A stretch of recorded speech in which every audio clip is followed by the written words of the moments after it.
ব্যবসা সংক্রান্ত বিষয়কে কেন্দ্র করে কমলাসাগর মিয়াপাড়ার রাজু দেবের বাড়িতে গভীর রাতে গ্রেনেড বোমা নিক্ষেপ করা হয়। যদিও অল্পেতে বেঁচে যায় রাজু দেব সহ তার গোটা পরিবার, কিন্তু তার বাড়ির মধ্যে ঘর থেকে আরম্ভ করে পাকা বাড়ি পুরোপুরি ফেটে যায়।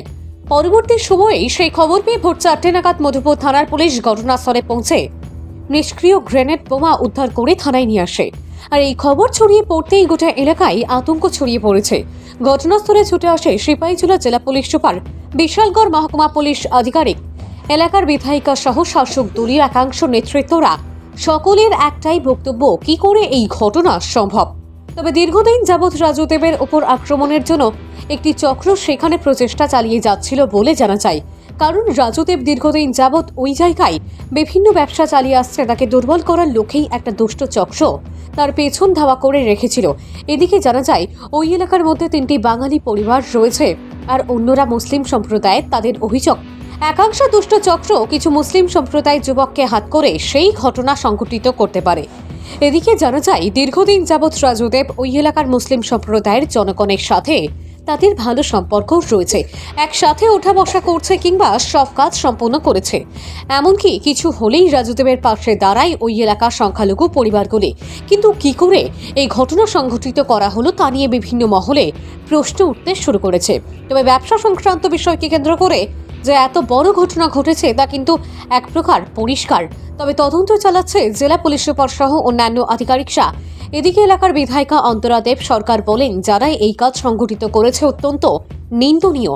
তবে যেই ঘটনার পরিপ্রেক্ষিতে এই ঘটনা করা হয়েছে আমরা এখনো পরিষ্কার না হলেও এতটুকু বলতে পারি, যাতে কোনো শান্তি সম্প্রীতি নষ্ট না হয় এলাকার, সেদিকে সকলের দৃষ্টি আকর্ষণ করছেন তিনি। আরও বলেন, এলাকার পরিবেশ নষ্ট করার জন্য একটা চক্র এসব প্রয়াস চালিয়ে আসছে, তাদেরকে দমন করতে হবে। পাশাপাশি তিনি অভিযুক্তদের দ্রুত গ্রেপ্তারের দাবি রাখেন প্রশাসনের নিকট। এদিকে এই ঘটনাকে কেন্দ্র করে গোটা এলাকার মধ্যে যাতে শান্তি সম্প্রীতি নষ্ট না হয় প্রচুর সংখ্যক পুলিশ মোতায়েন করা হয়েছে ইতিমধ্যে। ভানুচন্দ্রের রিপোর্ট, আসাম প্রাইম নেটওয়ার্ক। সাগর বিধানসভা অন্তর্গত কমলাসাগর গ্রাম পঞ্চায়েতের চা বাগান এলাকায় রাকেশ দেবের বাড়িতে ভোর আনুমানিক 3:30 বোম ব্লাস্ট করা হয়। তো এই যেখানে দেওয়া হয়েছে বোমটি, ওইখানে পাশের সাথেই ঘরে 4 জন লোক ছিল। তো ভগবানের কৃপায় বোমটি অন্যদিকে ধাবিত হয় এবং বাইরে গিয়ে একটা গাড়ির সামনে ব্লাস্ট হয়। তো ভগবানই রক্ষা করেছেন। আজকে যে দুর্ঘটনা ঘটেছে, আততায়ীরা করেছে, কে করেছে বা কারা করেছে এটা তো আর কেউ জানে না। তো পুলিশ প্রশাসন ভোরবেলায় এসেছেন। আমার সাথে মধুপুর থানার ওসি দেবজিৎ চ্যাটার্জি মহোদয় আছেন। ওনারা দেখছেন কী করা যায় বা কে করেছে।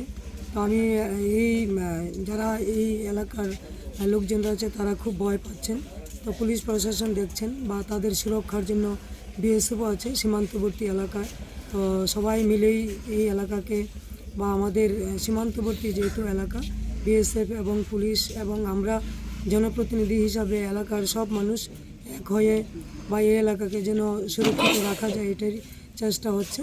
তো আমি আশা রাখি পুলিশ প্রশাসন এবং বিএসএফ সবাই একযোগে সহযোগে কাজ করবেন বা এই এলাকাকে বা সীমান্তবর্তী এলাকাকে রক্ষা করবেন। বিএসএফ তো সবসময় সুন্দর কাজ করে যাচ্ছেন।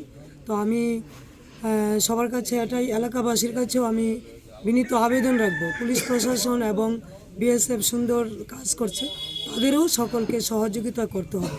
সবাই মিলেমিশে আমাদের সীমান্তবর্তী এলাকা বা আমাদের ত্রিপুরা, ভারতবর্ষ বা যারাই দুষ্কৃতিকারী বা যে বাংলাদেশেও যে ঘটনা হচ্ছে চিন্ময় মহারাজজিকে নিয়ে বা এটার যে সুরসুরি, আমরা সর্বশ্রেষ্ঠ মানুষ হিসাবে আমরা যেন সংঘবদ্ধভাবে মানব জাতির কল্যাণার্থে আমরা কাজ করতে পারি, সবাই একজোট থাকতে পারি, এটাই আমি সকলের কাছে কামনা রাখছি।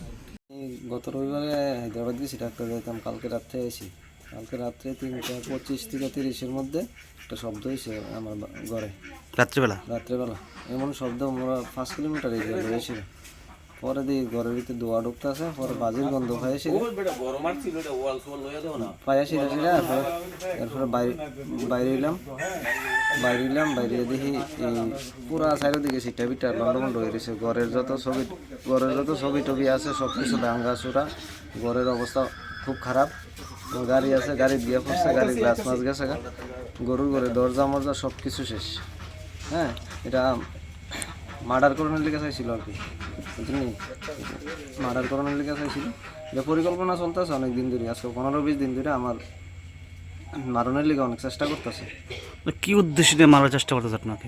উদ্দেশ্য এটা শত্রুতমী থেকে প্লাস যেন আমরা 3 ফ্যামিলি আছি, আগে 8-10টা ফ্যামিলি আসলো একদিন রাত্রে ডাকাতির পরে, যেমন ফ্যামিলি ডাকাতি হয়েছিল, সবটি ফ্যামিলি এখান থেকে বাগাইছে। এখন আমরা ফ্যামিলিটা যদি নরম করতে পারে, আরও 2টা ফ্যামিলি আছে, ইডিও যাইব এখান থেকে, জায়গা সম্পত্তি দখল করে খাইতে পারবো, বুঝছেন না? এটা সম্পাদিক শত্রুতমী। গত রাত্রে 4টার দিকে রাজু আমার কাছে ফোন দিছে, ফোন দিয়ে গেছে আমার বাড়িতে বুম দিছে, একটু দেখে যাও তাড়াতাড়ি।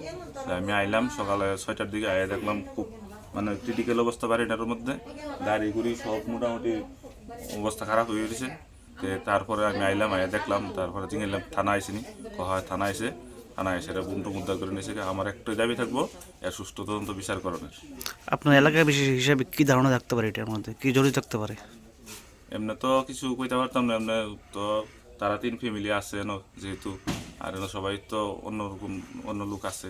কারণ তারা কি লেগে এরকমটা করলো বা কে বা কারা করলো, এটা আমি কইতে পারতাম না। মানে এটা প্রশাসনের নিকট আমি দাবি রাখবো, সুষ্ঠু তদন্ত করে মানে দোষীদেরকে সাব্যস্ত করে। এর আগে এমন ঘটনা হয়েছে কোনো সময়? না, এর আগে কোনো সময় হয়নি।